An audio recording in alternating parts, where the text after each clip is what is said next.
From Washington, this is VOA News.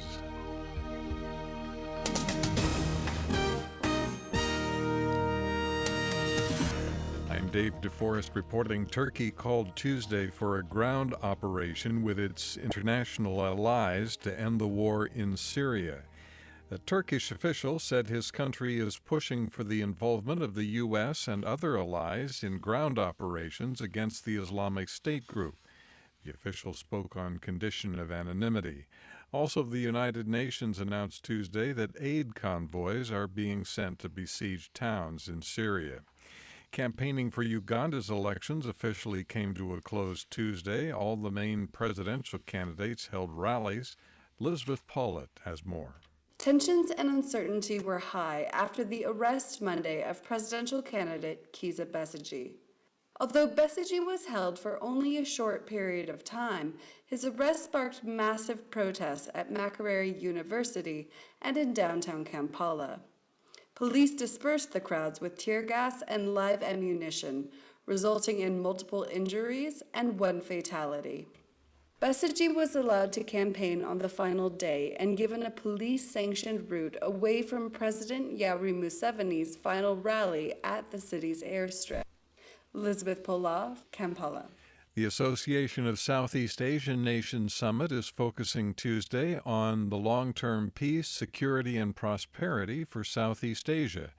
U.S. President Barack Obama hosted the talks for a second day in California. One of my main messages over the past 2 days has been the commitment of the United States to ASEAN and its people. That commitment is and will remain strong and enduring. With our strategic partnership, we have a framework to guide our ties for decades to come. President Obama. 4 of the world's biggest oil-producing nations moved to freeze their production Tuesday. They are trying to stop a drop in the price of crude oil, which was resulted from a glut of petroleum on world markets. This is VOA News. Pope Francis said Mass for Mexican priests, nuns, and seminarians Tuesday in the state of Michoacan. Francis offered words of encouragement to Mexican clergy as they tried to minister to a country racked by drug violence and corruption. He urged Mexico's clergy not to resign themselves to a society dominated by drug-fueled violence and corruption. Senior European Union leaders are expressing their commitment to help Britain remain in the bloc before a 2-day summit that opens Thursday. British Prime Minister David Cameron won a commitment from European Parliament President Martin Schulz that the legislative body will do its utmost to back any fair deal on the reforms being sought by Mr. Cameron. I gave to the Prime Minister a clear signal for our commitment in the European Parliament to be as constructive as necessary and as possible, that we try to find a fair compromise. EU Commission President Jean-Claude Juncker said Tuesday the bloc is not planning for any British departure.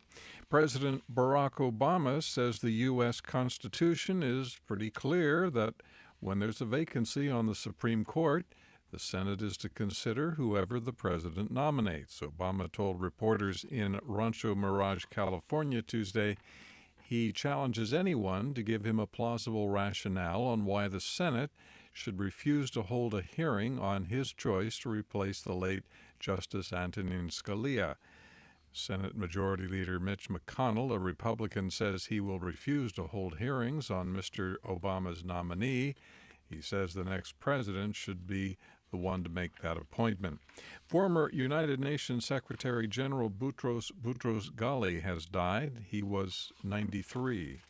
Ukrainian President Petro Poroshenko made a surprise request Tuesday for the resignation of Prime Minister Arseniy Yatsenyuk.